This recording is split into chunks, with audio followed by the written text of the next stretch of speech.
Hello friends, welcome to English பேசலாம். எல்லோரும் எப்படி இருக்கீங்க? நல்லா இருக்கீங்களா?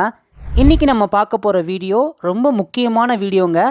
இந்த வீடியோ நீங்கள் ஃபுல்லாக பார்த்துட்டீங்க அப்படின்னா நீங்கள் கொஞ்சம் கொஞ்சமாக இங்கிலீஷில் பேச ஆரம்பிச்சிருவீங்க. வீடியோவை ஸ்கிப் பண்ணாமல் பாருங்கள். குட் அப்படின்னா தமிழில் முடிந்தது அப்படின்னு அர்த்தம். குட் நாட் அப்படின்னா முடியலை அப்படின்னு அர்த்தங்க. இதை நம்ம சுருக்கி குடிண்ட் அப்படின்னு நம்ம சொல்கிறோங்க. இது உங்களுக்கு புரியுதாங்க? குட் அப்படின்னா முடிந்தது, குடிண்ட் அப்படின்னா முடியலை. இந்த ரெண்டையும் நம்ம ஃபஸ்ட்டு எப்போ யூஸ் பண்ணணும் அப்படின்னு சொல்லிட்டு பார்க்கலாங்க. நம்மளுடைய கடந்த கால திறனை நம்ம பேசும்போது, பாஸ்ட் எபிலிட்டியை நம்ம சொல்லும்போது இந்த குட் குடிண்ட் நம்ம யூஸ் பண்ணி பேசணுங்க. இப்போ இந்த ரெண்டு வேர்டை வச்சு சிம்பிளாக நிறைய சென்டென்சஸை இப்போ நீங்கள் பேச ஆரம்பிக்க போகிறீங்க. வீடியோவை ஸ்கிப் பண்ணாமல் பாருங்கள். அதுக்கு முன்னாடி நம்ம இங்கிலீஷ் பேசலாம் சேனலை நீங்கள் சப்ஸ்கிரைப் பண்ணாமல் பார்க்குறீங்கன்னா சப்ஸ்கிரைப் பண்ணிக்கோங்க. இதே மாதிரி நிறைய வீடியோஸ் உங்களுக்கு தொடர்ந்து வந்துக்கிட்டே இருக்குங்க. நான் எப்பயுமே சொல்லியிருக்கேன், நம்ம ஒரு சென்டென்ஸை இங்கிலீஷில் பேசுகிறோம் அப்படின்னா அதோட ஸ்ட்ரக்சர் வச்சு பேசணுன்னா கரெக்டாக இருக்குங்க. நம்ம குட் வச்சு ஒரு சென்டென்ஸை பேசுகிறோம் அப்படின்னா அதோட ஸ்ட்ரக்சர் இப்படி தாங்க இருக்கும். ஃபர்ஸ்ட் சப்ஜெக்ட், அதுக்கப்புறம் குட், அதுக்கப்புறம் வேர்ப். இந்த வேர்ப் ப்ரெசன்ட் ஃபார்மில் தான் இருக்கணும். நான் அதை உங்களுக்கு டீட்டெயிலாக சொல்லித்தரேன். சிம்பிள் கான்செப்ட் தாங்க. ஓகே, இப்போது நம்ம நெகட்டிவாக சொல்கிறோம் அப்படின்னா ஃபஸ்ட்டு சப்ஜெக்ட், அதுக்கப்புறம் குடிண்ட், அதுக்கப்புறம் வேர்ப். இந்த வேர்ப் ப்ரெசன்ட் ஃபார்மில் தான் இருக்கணும். அவ்வளோதாங்க. இப்போ பாருங்களேன், நான் ஒரு எக்ஸாம்பிள் கொடுக்குறேன். என்னால் ஓட முடிந்தது. பார்த்திங்கன்னா இது வந்து முடிஞ்ச ஒரு செயல்.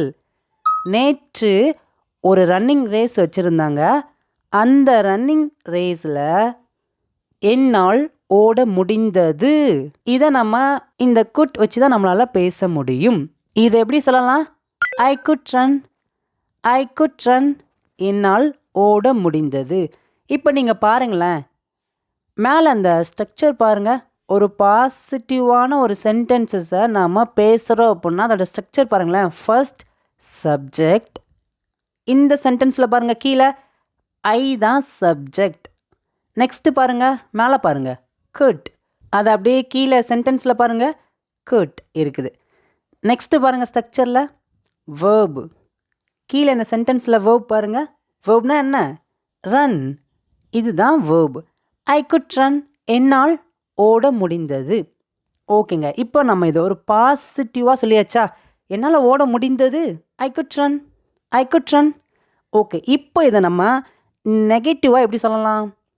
நேற்று ஒரு ரன்னிங் ரேஸ் வச்சுருந்தாங்க, என்னால் ஓட முடியலை. இதை எப்படி சொல்லலாம் இங்கிலீஷில்?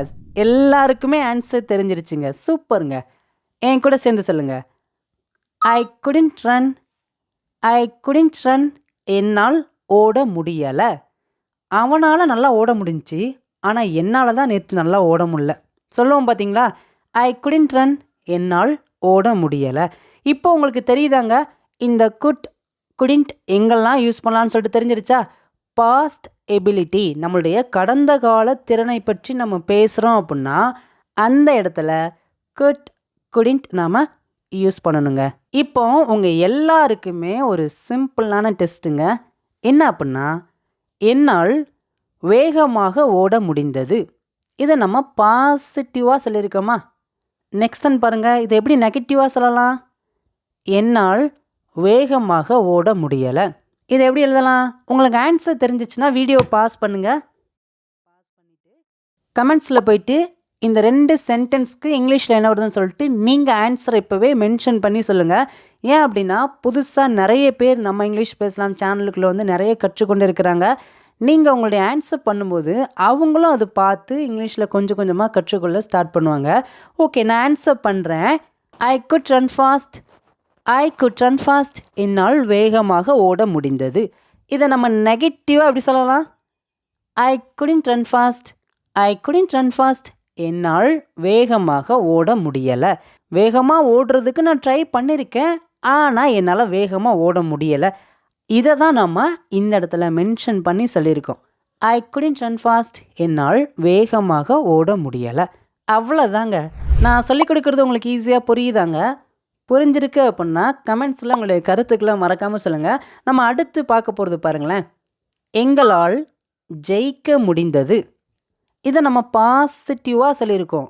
நம்மளுடைய பாஸ்ட் எபிலிட்டியை நம்ம ஒரு பாசிட்டிவாக சொல்லியிருக்கோம். எங்களால் ஜெயிக்க முடிந்தது. போன வாரம் ஒரு கிரிக்கெட் மேட்ச் வச்சுருந்தாங்க.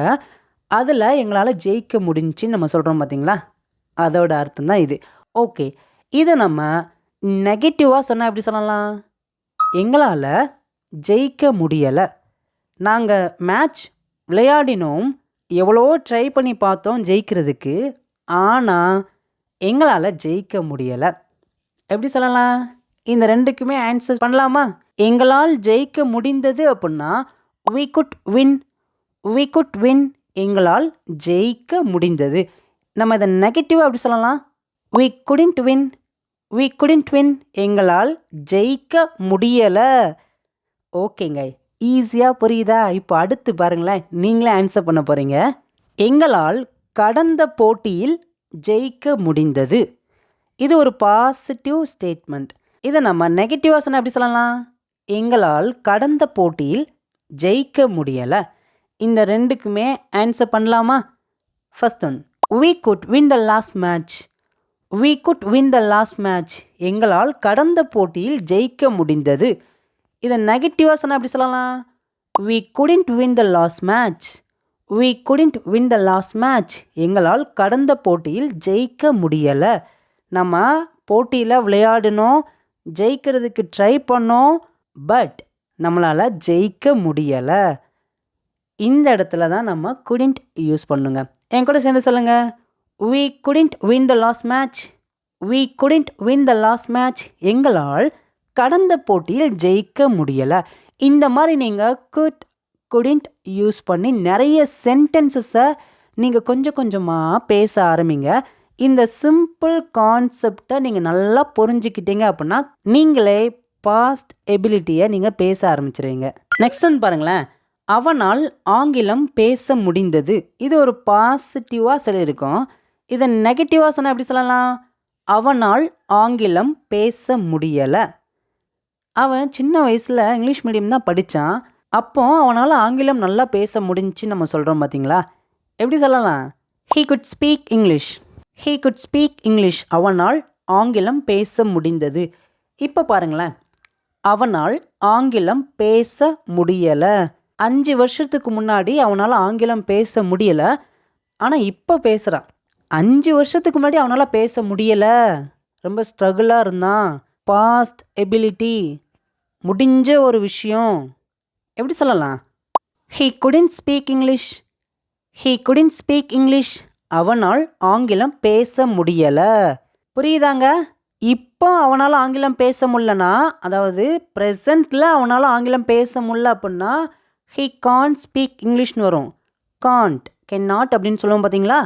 ஆனால் இந்த இடத்துல நல்லா கவனிங்க, பாஸ்ட் எபிலிட்டி நம்ம சொல்கிறோம்.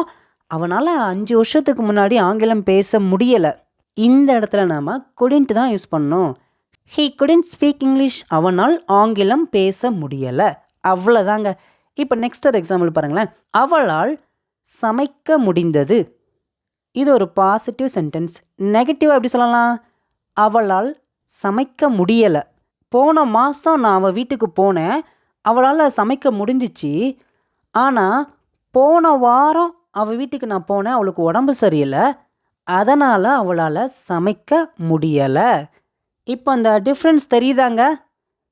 முடிந்தது, முடியலை. ஓகே, இதுக்கு நம்ம சென்டென்ஸ் மேக் பண்ணலாமா? அவளால் சமைக்க முடிந்தது அப்படின்னா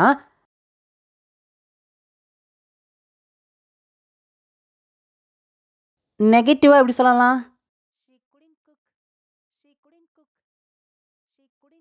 அவளால் சமைக்க முடியலை. இப்போ ஃபைனலாக நம்ம பார்க்க போகிறது பாருங்களேன். என்னால் வர முடிந்தது, என்னால் வர முடியலை. சிம்பிள் தாங்க ஆன்சர். நீ போன வாரம் என்னை கூப்பிட்ட, அதனால் என்னால் வர முடிஞ்சுன்னு நம்ம சொல்லுவோம். இதுவே நீ போன வாரம் என்னை கூப்பிட்ட, நான் ட்ரை பண்ணேன், ஆனால் என்னால் வர முடியலை. பாஸ்ட், முடிஞ்ச ஒரு விஷயத்தை பற்றி நம்ம பேசுகிறோம். எப்படி சென்டென்ஸ் எழுதலாம்?